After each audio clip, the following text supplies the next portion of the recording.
Now, so everyone should be getting a notification that says we're going to be recording, so press OK.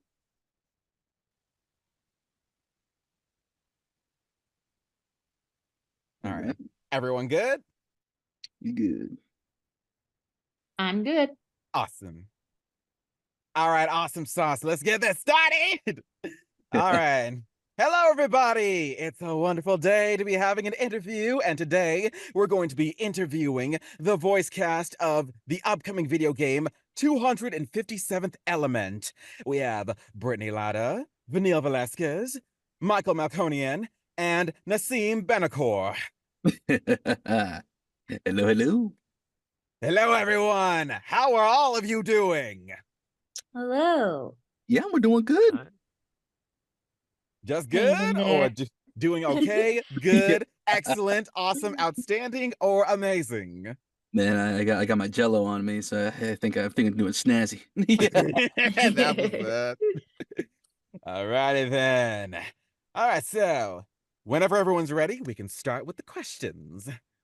All right. First group question. What do you find the most fascinating part about working on the 257th Element? Whether it's the story, the characters, or just the general premise of this universe? Like having a mysterious element that allows things to come to life.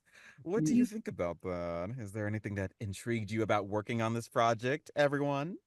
mm, So I did not get the chance to read the full script before we started recording.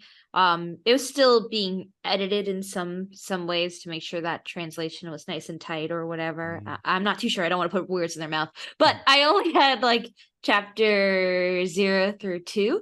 So there was like an aspect of like I didn't know fully um where the story was going with that element that you just brought up, the element about the element.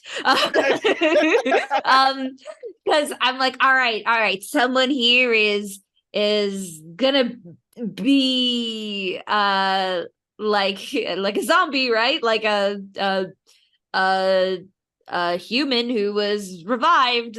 Like, okay, who is it? And so that like questioning aspect, is it them, is it me, is it you, like, has Right. been interesting. And I think there was one point where Rebecca made some joke about something and I was like, wait, does that really happen? Like I didn't know the where the story had gone at that point, and now I finished reading the last chapter as we're coming to finalize the recordings on that. But it's been a fun mystery ride for me to be like, oh, where does this play in? Where does this go? Where does this piece go? I love finding out about the story like as it's going along because it's like I feel like the best way to get immersed myself is if I don't know what's going on before going into it. Like I used to think I'd be the kind of person who wants to know everything all at once, but there's just some sort of intrigue that goes on when you don't know anything. And you kind of have that same feeling as the other characters, you know? mhm. All right, anyone else's feelings? What's your It's favorite funny thing? for me. It's kind of funny for me because like, and I say this to Rebecca every time we have a session. Like, it's funny because my character is like almost never where the action is happening. Like, she's always like in the B plot, and then something like cool and like mysterious happens, and I just get like bare minimum of it. But but you know, like what you said, it's kind of interesting in a way when you don't know that much about it. And as an actor for me, it's more exciting. I feel like I'm also part of the audience. I'm also finding it out, you know, at the same time. But I will say that one of the revelations to who is not human just really surprised me. Ooh. Um, this My is character, on the other hand, had a tendency to not understand what was going on at all anyway. So It'd be like that. It'd be like that for real. Oh man. Well, if I can chime in for a little second, Please um, do. Honestly, like the best part, or I feel like the most intriguing part about being part of this story, was definitely the character dynamics. And as reading, going through the script with Rebecca, um, Knight has very interesting character dynamics with everybody. Um, I feel like that he's very more of just like the funny, laughing stock of the group, but he doesn't think that he's the laughing stock, but everybody laughs at him anyway. But it's very lovable in a sense. I love how all the characters are, the friendship that they share is very evident, and how they bounce between each other naturally just upon the words that they direct to each other. It's super natural, man. It makes sense, and it's such a beautiful thing to kind of convey and read. And when we get to see the game in all of its beautiful glory and completion, I can't wait to kind of see our performances, kind of represent that character dynamic that the script does so well at representing. Jesus Christ, Nassim is the wordsmith over here. That was a beautiful answer. Yeah, My my, my, goodness. my bad. The Jello got to me. To be fair, though, Knight is the most eccentric character, but I feel like the eccentric people are the ones who have a lot to really say about the world and life as we know it. So, I mean, art imitating real life. So, yeah, your answer pretty much reflects that. Wow, I think you pretty much answered question 1 and question 3 I had. So, next question. Seeing how this game has a supernatural element to it, if you were to have a superpower or exist in a story with a supernatural plot element to it, what would your ideal choice be? Ooh, who wants to start with Heavy-handed one, right? that? Hmm. I guess I'll pick it. Night will pick Night will pick the Jello pet. Honestly, I feel like that is a superpower that I've seen because I grew up with DC a lot, and one of my favorite characters growing up was the Flash. And Mm. super speed has been something that has been done a lot with characters, and I feel like the premise of it is very scary to have, but it's also very, very cool. Like how fast can someone run to the point that it just gets ridiculous, right? That you just start running through multiverses and creating your own flashpoints, and then running so fast that you create tsunamis and whatnot. Like Oh, like God. like an infinite amount of possibilities that you can do with super speed that I feel like hasn't even like touched the surface to the degree that it could, to be honest. Yeah, super speed would be kind of dope to have just to see like what can I do? Right, what could you do with super speed? And the answer is a lot. A lot. Yeah. Very Bruh, OP, very OP. bruh, if you've seen Flashpoint Paradox, you know just how much a lot can be. And that's just with Barry Allen himself.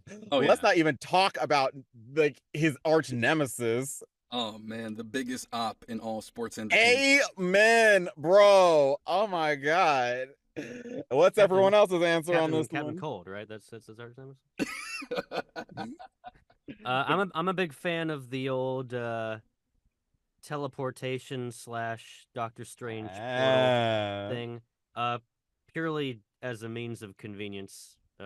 Honestly, yeah, I can't blame you on that one. Like, if I could teleport literally anywhere I wanted to, I would never get, I would never even bother like getting a car or anything like that, straight Yeah, up. that's mostly it. Saves Yeah. you on life. If I needed to go to a session somewhere, boom, I just teleport there. Yeah. Yeah, I don't like driving, so I've always been like, oh man, like a teleportation ability or like a flight ability. Especially now that I live like further away from my family, Hmm. it would be nice to be able to like instantly be in New York without having to fly to JFK. Like, honestly, a power that just accommodates your life. Like, that's all anyone can really ask for. Dang. So, if anything, like, Nassim's answer of super speed could work in your benefit if you like going outside, but you don't want to, drive or fly anywhere. So, And No, I'm dumb because like I would be using super speed and I would crash into buildings because I wouldn't know how to control it. You know, I'd be but like, yeah, I wait, got super speed and then crash into a Starbucks. You know something. but what if you find out that you can phase through buildings in the process? I would still find some way to mess it up. God dang it. All right, Vanille, what superpower would you like to have? Oh, for me, it's always been telekinesis since I was a kid. I saw Hey. Jean Grey on X-Men Evolution, and ever since then, I just said I've always wanted telekinesis. I remember there was even a time as a child I was looking up, can this actually be real? I Because I really know. wanted it. I'm such a lazy person. I just want to like think it, and all the mess on the ground just goes on the shelves, you know? Honestly, like, see, everyone over here has a superpower that they want that basically makes life easier, and that's how it should be. We want superpowers to make life Right. easier, but of course, media likes to make it sound like God, not like everyone else. If they got a superpower, they just waste it or do something evil with it, and I'm like, okay, maybe you're not wrong, but still, like, what about the rest of us who just want to be like casual with it? Damn, not all of us want to be superheroes. We just want to have an easier life. Oh Exactly. my God. If now, I'm glad you guys answered the way you did because now I wish we did have superpowers. Oh man. We're the 257th element that allows us to do that. Yeah. God. Maybe I missed the other 200. You know, wait, how many elements are on the periodic table right now? Oh man, don't ask me that question. Yeah. Are there even 200? Failed that class. No, You know, no. let's not get into that. Let's not get into that. Hang on. How many elements? There 118, we go. There aren't apparently. even 200. Oh man. Oh man, what were the other like 100 and plus like other elements that were discovered in this universe? And this one is the one that brings people to life? Wait, oh no, there better be an element that gives us superpowers because I swear to God, there better be a reverse kryptonite. There better be a reverse kryptonite that gives us powers. On God, because we better discover that before rich people do. Oh yeah, 100%. Lord, there better not be a rich person who discovers that before we do. No. Okay, next question, because this had me pumped. If you were to be any of your previous roles, which one would you like to be? Or rather, which one do you feel like you identify as the most? Oh man. I'll be Neon. She has superpowers. Yeah. I said I wanted to fly, so Suna, easy, fire. And I also identify with him on emotional level, so can't get better than that. I've seen how much you talked about Suna so much over the years, and seeing that you finally got to Bro, be the and like boy. years of that was knowing that it was already being done, and I can like I don't know when I'll be able to talk about this, so I'll just continue as normal, geeking out about how much I love Reborn. Oh my Done. goodness, I'm so happy for you, Brittany. Lord. All right, Nassim, Michael, do you have a character that you've played that you feel like represents you the most? Hmm. You know, if I said night, then there would be a lot of questions. But Well, you know what? It could be the character that you recently played, so you never know. honestly, it would definitely have to be Albert in this beautiful Seventh Prince show that came out. Ooh, that show I recently watched the dub. It is so good. You sound amazing, Thank you, Nassim. thank you so much. He's such a cool bean, and he's kind of helping me kind of discover myself more in terms of Oh. my warmthness and stuff. Because you know I've been away from my you know family for a very long time now, longer than Oh. I expected and whatnot. And I wasn't really more of a great big brother at times.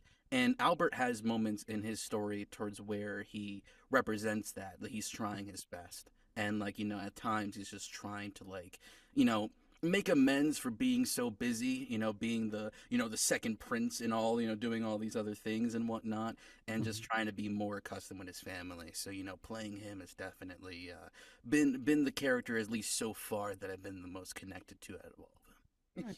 I feel that a lot because some of my favorite stories tend to be the ones that really gravitate towards, the complexities of family, what it means, the toxicity that comes from your genetic bloodline, and how everyone just kind of goes with the